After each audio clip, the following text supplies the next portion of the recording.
Gone are the days of just jumping in your car and showing your buddies houses.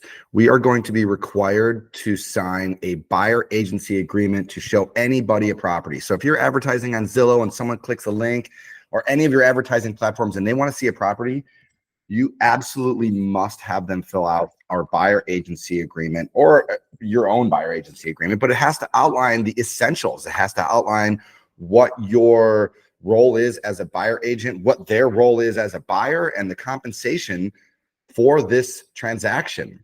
And it's going to be detailed.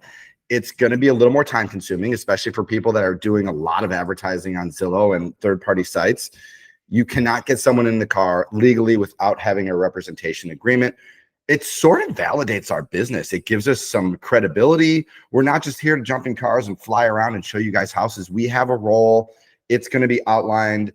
The terms of this transaction are going to be outlined, and there's going to be no ambiguity. So I honestly think it's a good thing.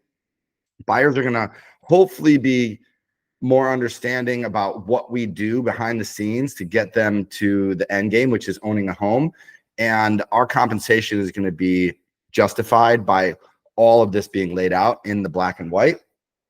There's a ton of appreciation in our business. And I'm not saying that everyone thinks that we're just, here driving around. There's a ton of appreciation. I've had some amazing clients and amazing reviews, but this is going to put everyone on a playing field that is super level, understand how people are being compensated. And I honestly think that the sellers are still going to be giving compensation to most of these buyer agents. And I've said it all along, because we bring a smooth transaction to the table versus a buyer that's never done a deal and just walking into a home with very little experience and trying to buy a home. I think at the end of the day, sellers are going to start appreciating us a lot more as well.